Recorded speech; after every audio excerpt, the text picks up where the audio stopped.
Boa noite, queridos irmãos, queridas irmãs, que a paz do Mestre possa estar conosco. Então, conforme previamente anunciado, a reflexão da noite, esses minutos que vamos passar aqui nos esclarecendo, refletindo, será com a temática a respeito do merecimento. Merecimento a cada um segundo suas obras. É um tema bastante importante, ele tem reflexo em várias áreas da nossa vida.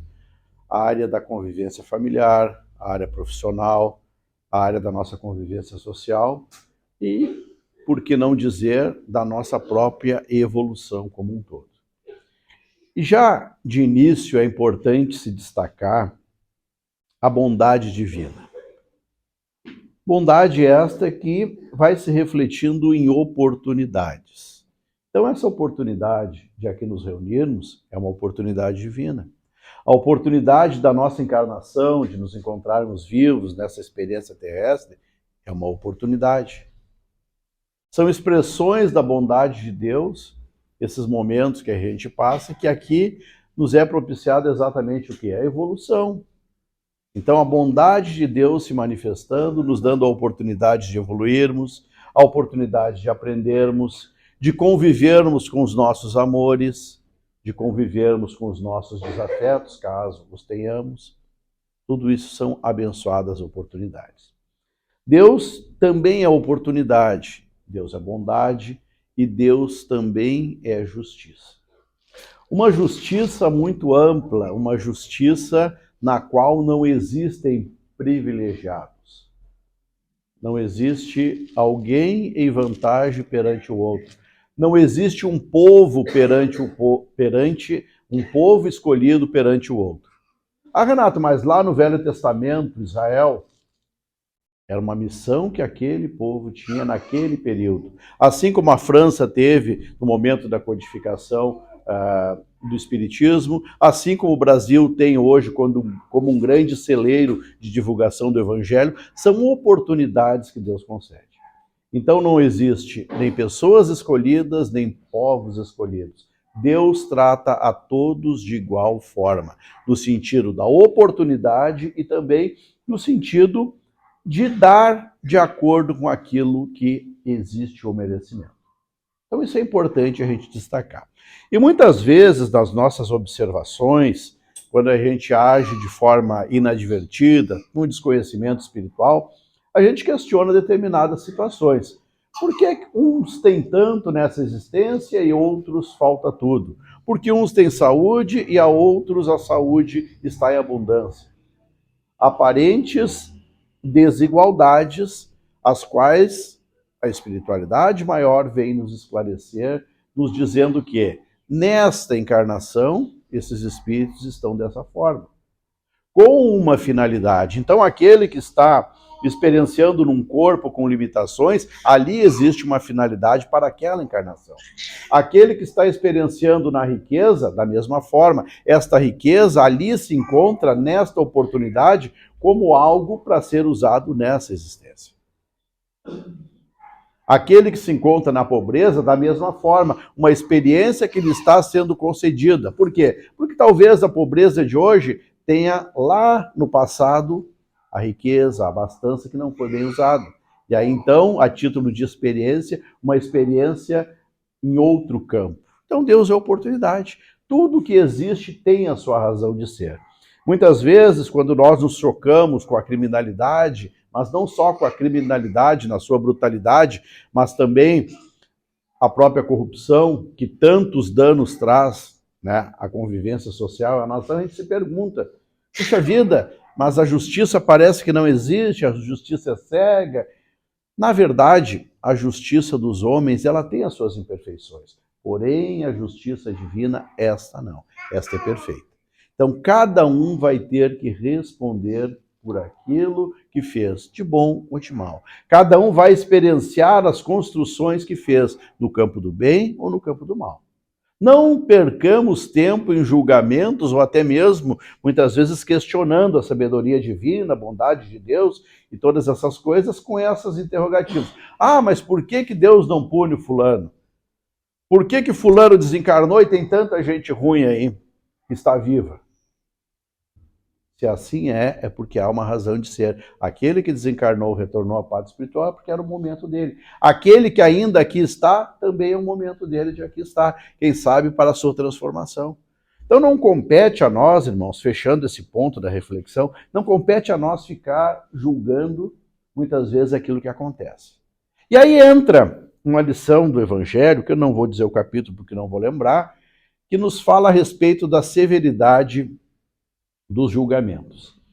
Sede indulgentes com as faltas alheias e severos com os vossos julgamentos para consigo mesmo. Mais ou menos nessa linha. Ou seja, não vamos nos preocupar com a caminhada do outro, em julgar e condenar o outro. Vamos condenar, sim, aquilo que está errado em nós. O que eu tenho que melhorar? Não é a evolução, ela é coletiva, mas individualmente nós vamos responder pela nossa evolução. Então não importa tanto a caminhada do outro, importa a nossa caminhada. No sentido de avaliarmos, de vermos aquilo que tem que ser modificado. Né? Daí tem também, aproveitando as passagens evangélicas, vede um argueiro na trave, no olho do vosso irmão e não vê uma trave no vosso. Ou seja, vê um defeitinho na vida do outro, mas está esquecendo de olhar para o seu defeito, para a sua limitação, para a sua necessidade de melhoria. Serve isso para todos nós. Né? Serve para todos nós. Isso é uma reflexão muito atual que diz respeito a nós, como humanidade, nesse momento. Cada um cuidar de si no seu melhor, cada um preocupar-se consigo. Né? Porque se a gente está se preocupando com o outro, a gente não está tendo tempo de cuidar de nós. A grande verdade é essa. Por que tem gente que não vai para frente materialmente? Porque às vezes, ao invés de trabalhar, de progredir, está cuidando da vida do outro.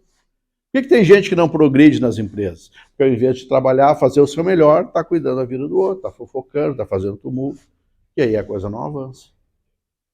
Então, quando a gente foca a nossa energia, quando a gente direciona a nossa ação para aquilo que a gente está fazendo, cuidando da nossa caminhada, aí os resultados começam a aparecer. Quando a gente começa a direcionar a nossa vida em cima das nossas necessidades de melhoria, de mudança, aí sim nós começamos a dar passos seguros nesse processo de transformação. Então, o merecimento ele vai entrar na nossa vida em todas as áreas. A cada um segundo suas obras. Pensando a respeito da questão familiar, né? Porque eu falei que essa situação do merecimento vai em todas as direções. No campo familiar. Hoje a gente está no Dia dos Namorados, né? E muitas vezes nas uniões as pessoas estão preocupadas com o outro. Ah, como é o outro? Qual é as qualidades que tem que ter? Qual é a forma física? Como é que tem que ser o príncipe encantado, a princesa encantada? Aquela projeção, vamos assim dizer, de expectativas.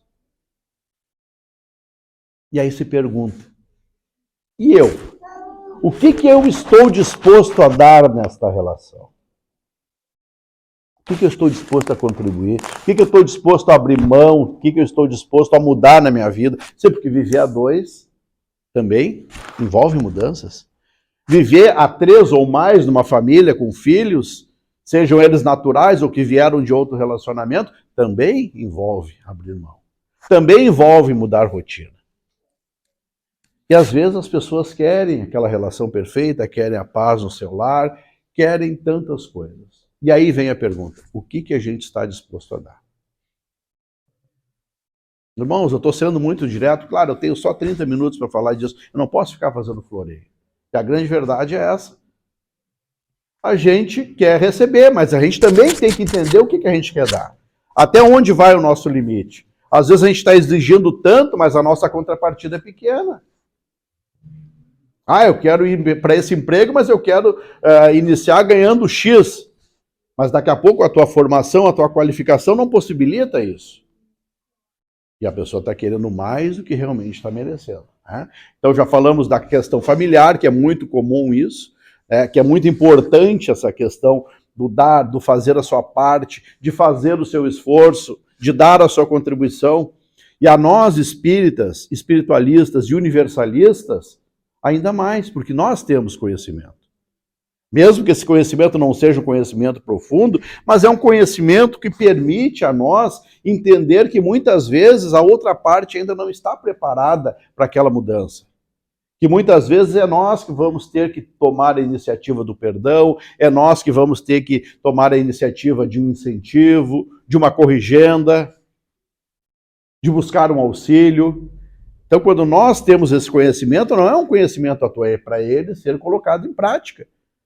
É aquele que está um pouquinho melhor ajudando a carregar aquele outro que está, digamos assim, com mais dificuldade na caminhada. E às vezes nós somos esse elemento dentro do lar. Então é aquilo que nós estamos fazendo, é aquilo que nós estamos contribuindo, é aquilo que nós estamos colocando em prática de tudo aquilo que a gente já sabe. E de tudo aquilo que nós poderemos ainda vir a saber, porque a gente não sabe tudo e constantemente a gente está aprendendo. E se nós realmente quisermos aprender, hoje nós vamos temos à nossa disposição uma vasta fonte de informações para ir norteando a nossa caminhada, não é isso? Então, o merecimento, né, ele acontecendo com o nosso esforço nas relações familiares. Na vida profissional, da mesma forma. O esforço, a dedicação, fazer o seu melhor, buscar os recursos. E hoje se pensa muito no imediatismo, talvez até fruto dessa educação que se tem hoje, ou da própria tecnologia usada de forma equivocada, tudo tem que ser imediato. Então, às vezes, as pessoas não têm aquela calma de uma caminhada, de um processo de evolução profissional. Tudo tem que ser para ontem. Na verdade, as coisas não acontecem dessa maneira. Muitas vezes a pessoa quer chegar, quer evoluir, quer, digamos assim, evoluir materialmente, mas o que ela está disposta a dar? É um bom profissional? Está procurando fazer o seu melhor? Trabalha com o público, atende o público direito? Atende o público com carinho? Trata a todos com o mesmo respeito como a educação que deveria tratar? Esses problemas, pessoal, que a gente vê aí nas reportagens de racismo estrutural, de tratar mal as pessoas, de racismo social, isso sempre existiu. Infelizmente, sempre existiu. Qual é a diferença? Que hoje tem um celular que está sendo gravado. E aí, às vezes, se pergunta, será que aquela pessoa, será que aquela loja, ou aquela cadeia de lojas vai ter uma evolução se ela tratar as pessoas de forma diferente? Se ela fazer uma segregação conforme a roupa que está vestida, conforme outras características? É claro que não. E os exemplos aí estão. Então, a gente vai vendo que isso vai se refletindo também, né, o merecimento, o esforço, o zelo, se reflete nas relações também profissionais, nas relações comerciais, e aí por diante, também nas relações materiais. Então, é o esforço colocado em prática. Na nossa própria vida, nas dificuldades que nós enfrentamos, ou nos desafios, vamos colocar assim, os desafios, por exemplo, de saúde que a gente passa, que a gente enfrenta, merecimento. A gente quer a cura, a gente quer a melhora. Tem gravado, inclusive, no acervo de palestra da casa, a palestra Por que não me curo? Fiz há uns 2 meses atrás. Ali foi abordado esse tema, que em linhas gerais nos diz o seguinte: para nós termos a melhoria do corpo físico, é importante nós fazermos a nossa parte. O tratamento correto, as mudanças necessárias na nossa vida, o nosso esforço, a nossa mudança na forma de pensar. Tudo isso vai fazer parte de um processo. Vai ser o nosso esforço para alcançar algo. Também, no processo da cura, vai existir esse merecimento. Um merecimento imediato daquilo que está sendo feito agora. Além de um outro merecimento mais amplo, este que é o merecimento que está envolvido exatamente naquela expiação que nós estamos passando. Ou seja, a necessidade de nós passarmos por aquele momento. Necessidade esta construída lá nas vidas passadas, ou até mesmo nesta encarnação com os abusos do corpo físico, né? Os abusos na má utilização do corpo físico. Então, tudo é merecimento. Tudo que provém de Deus provém com sabedoria. E o merecimento, então, o que é? É o nosso esforço, é a nossa dedicação. O merecimento envolve muitas vezes a renúncia. Quando nós temos um projeto, temos um objetivo, às vezes a gente vai ter que abrir mão de algumas coisas. Às vezes nós vamos ter que modificar os nossos hábitos. Daqui a pouco a gente está buscando um processo de melhoria no nosso equilíbrio espiritual. Então, esse processo ele vai envolver mudanças, vai envolver oração, vai envolver nós buscarmos uma vibração mais elevada, vai envolver nós nos abstermos de determinadas situações, de determinadas conversas, de determinados ambientes. Então, tudo isso vai ser o nosso esforço. E ali adiante, esse merecimento ele vai acontecer. E aí alguns perguntam assim, bom, nós temos os nossos objetivos, nós temos aquilo que nós queremos alcançar, nós expressamos isso a Deus muitas vezes, nas nossas conversas íntimas com Deus pela oração, e aí então as coisas não acontecem como nós gostaríamos. A pessoa daqui a pouco quer passar lá no concurso público, se esforça, abre mão do seu tempo, do seu lazer, faz todo o esforço possível, mas não logra o resultado que estava esperando. Outras vezes a pessoa ela dá o melhor de si num relacionamento, ou aquilo que dentro das condições e das qualidades dela é o seu melhor. E daqui a pouco aquele relacionamento não dá certo. Daqui a pouco a coisa não prospera, ou até tem um final que não é tão feliz assim.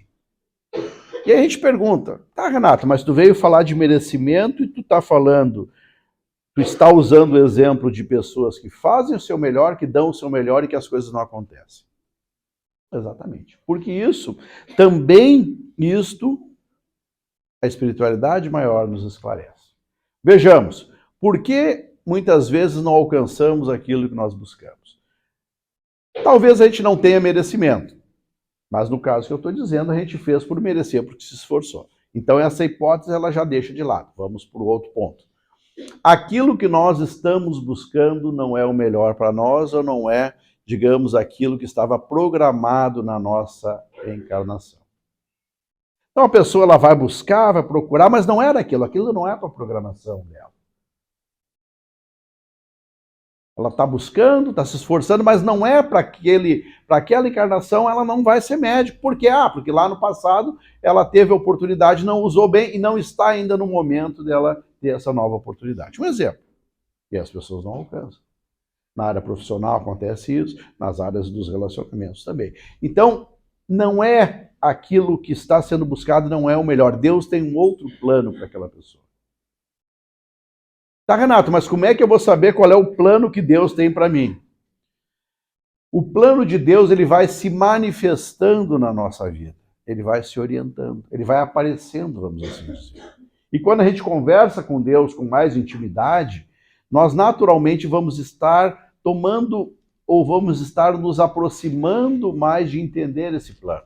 O que a gente diz lá na oração do Pai Nosso e que falamos aqui no início do trabalho? Seja feita a vossa vontade. Então o que a gente está dizendo na oração do Pai Nosso? Nós estamos dizendo, meu Deus, eu deixo que a tua vontade se manifeste na minha vida. Ou seja, manda o que tu quiser, direciona da forma que tu quiser, que está tudo bem. É isso que a gente está dizendo.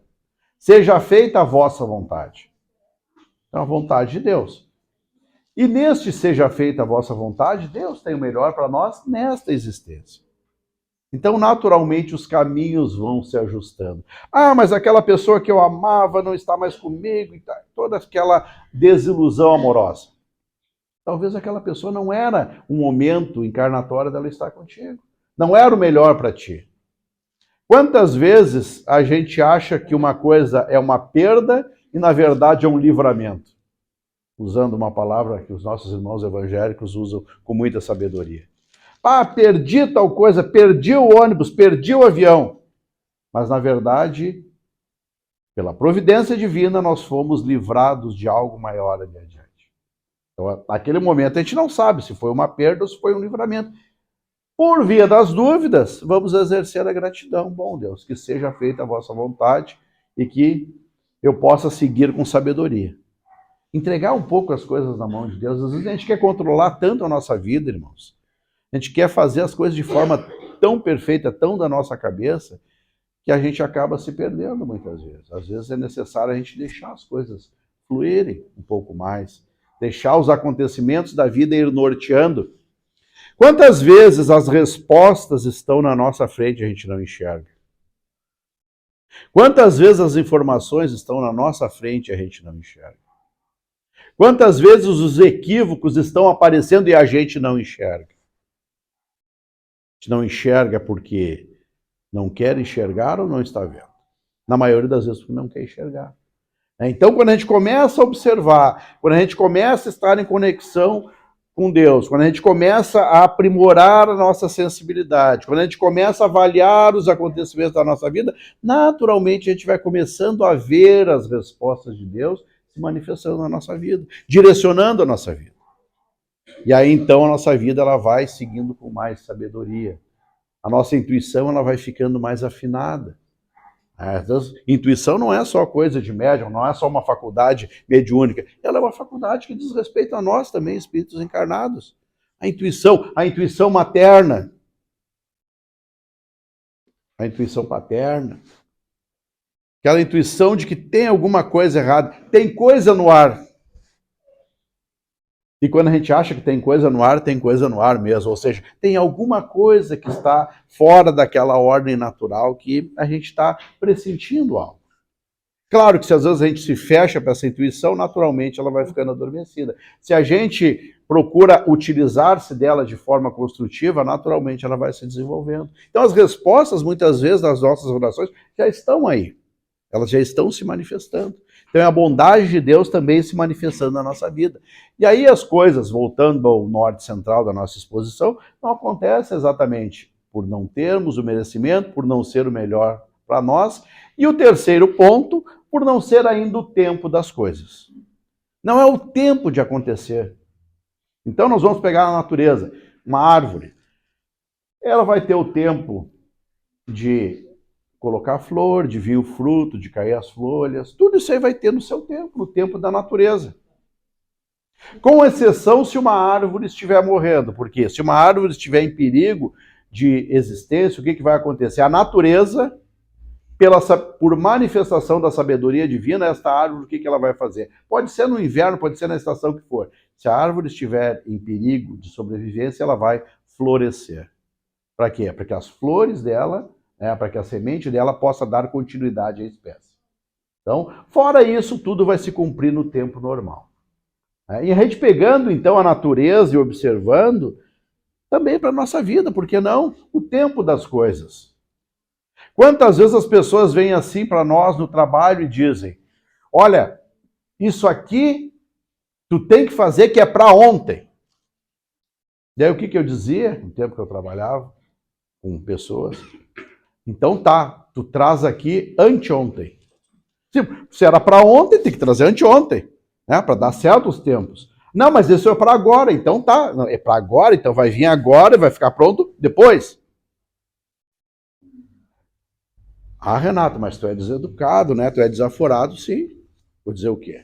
Vou dizer que era para ontem e vou sair fazendo de forma equivocada? Não, é o tempo das coisas. Vamos se organizar no tempo. Não vamos atropelar o tempo. Porque quando começa a atropelar o tempo, dá problema. Pega uma criança e começa a sensualizar ela. Colocar ela em contato com informações que não estão ainda de acordo com a idade dela. O que está fazendo? Está acelerando o processo. Está fugindo do tempo. Que ali adiante isso poderá se manifestar em problemas. Problemas de conduta, problemas emocionais, porque as coisas estão fora do tempo. Foram aceleradas. Foram despertas, muitas vezes, situações de forma precoce. Vai dar problema. É um exemplo. E muitos outros exemplos envolvendo o tempo. Então, o tempo na nossa vida, ele vai acontecer e as coisas vão acontecer no tempo de Deus na nossa vida. Do tempo que está prescrito. Não adianta querer acelerar.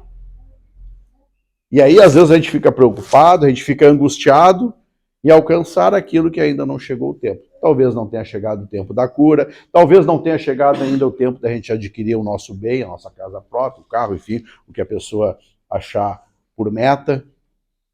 Então tudo vai tendo o seu tempo. E quando a gente entende esse tempo e vai dando tempo para as coisas acontecer, o processo fica mais natural. As coisas vão fluindo com mais naturalidade. Vai acontecer no tempo certo. Então, é o tempo de Deus em nossa vida. Mas voltando ao merecimento. O merecimento, ele vai, eu falei dessas áreas, mas ele também vai se refletir de forma geral na nossa própria experiência reencarnatória. Sim. Porque chegará um momento que a nossa experiência aqui na Terra ela vai ter o seu término. Alguns com 20 anos, outros com 40, outros com 100 anos, de acordo com o tempo que for programado para a existência de cada um, entendendo que muitas vezes as pessoas, por desconhecimento, aceleram o seu retorno e também respondem espiritualmente por isso, né? Mas, via de regra, todo mundo vai ter um tempo e todo mundo vai retornar. E aí, então, o que nós vamos levar na nossa bagagem? Bom, primeiro, não vai ter nem bagagem. Aliás, nós não vamos levar nem o corpo físico.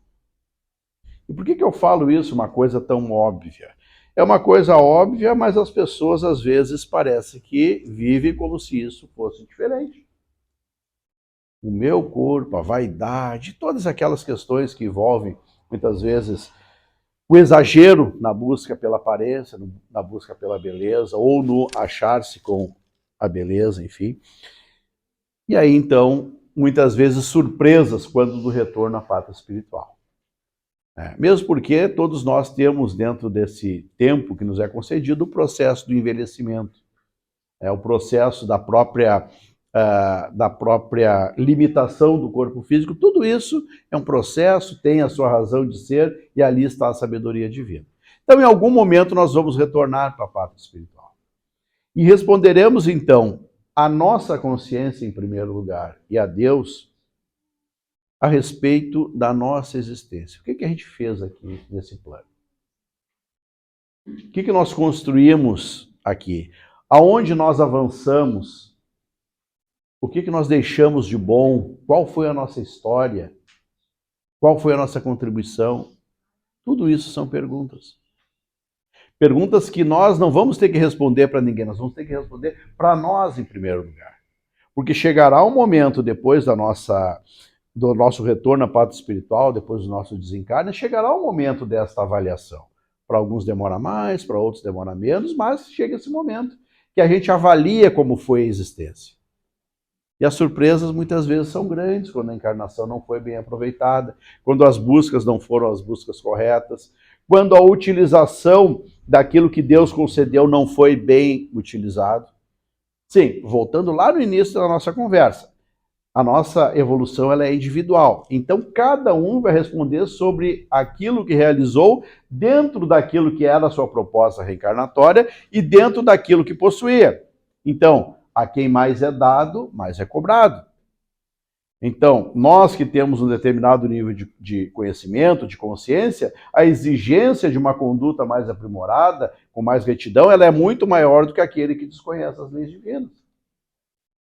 Então, o conhecimento não é motivo para envaidecer-se, pelo contrário, é um motivo a mais para nós nos preocuparmos e nos esforçarmos para realmente colocarmos em prática aquilo que é do nosso conhecimento. Serve para todos nós isso.